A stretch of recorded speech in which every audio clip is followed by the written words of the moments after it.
जय श्री कृष्णा। तो साथियों, आज हम जो आपको कहानी सुनाने जा रहे हैं वह है शाश्वत सत्य। एक राजा था, बहुत प्रभावशाली, बुद्धि और वैभव से संपन्न। आसपास के राजा भी समय समय पर उससे परामर्श लिया करते थे। एक दिन राजा अपनी शैया पर लेटे लेटे सोचने लगा, मैं कितना भाग्यशाली हूँ, कितना विशाल है मेरा परिवार, कितना समृद्ध है मेरा अंतःपुर, कितनी मजबूत है मेरी सेना, कितना बड़ा है मेरा राजकोष। ओह, मेरे खजाने के सामने कुबेर के खजाने की भी क्या बिसात। मेरे राजनिवास की शोभा को देखकर अप्सराएं भी ईर्ष्या करती होंगी। मेरा हर वचन आदेश होता है। राजा कवि हृदय था और संस्कृत का विद्वान था। अपने भावों को उसने शब्दों में पिरोना शुरू किया। 3 चरण बन गए, चौथी लाइन पूरी नहीं हो पा रही थी, और जब तक पूरा श्लोक नहीं बन जाता तब तक कोई भी कवि अपनी लाइनों को बार बार दोहराता है।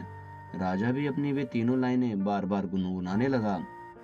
चेतोहरा युवत्या स्वजना अनुकूला सौधांधवा प्रणय गर्भगृश्च भृत्या गर्जन्ति दंती निवास विरलास तुरंगा। अर्थात मेरी चित्ताकर्षण रानियां हैं, अनुकूल स्वजन हैं, श्रेष्ठ कुटुंबीजन हैं, कर्मकार विनम्र और आज्ञापालक हैं।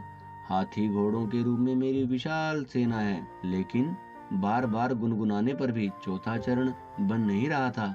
संयोग की बात है कि उसी रात एक चोर राजमहल में चोरी करने के लिए आया था। मौका पाकर वह राजा के शयन कक्ष में घुस गया और पलंग के नीचे दुबक कर बैठ गया। चोर भी संस्कृत भाषा का विज्ञ और आशु कवि था। समस्या पूर्ति का उसे अभ्यास था। राजा द्वारा गुनगुनाए जाते श्लोक के 3 चरण चोर ने सुन लिए। राजा के दिमाग में चौथी लाइन नहीं बन रही थी, यह भी वह जान गया।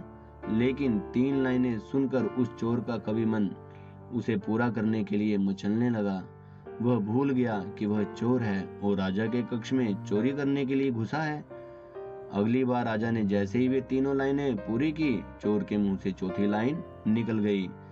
सम्मिलने नयन और नहीं किंचिदस्ति, अर्थात राज्य वैभव आदि सब तभी तक है जब तक आंख खुली है।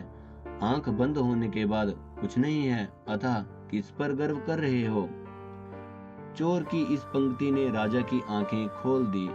उसे सम्यक दृष्टि मिल गई। वह चारों ओर विस्फारित नेत्रों से देखने लगा।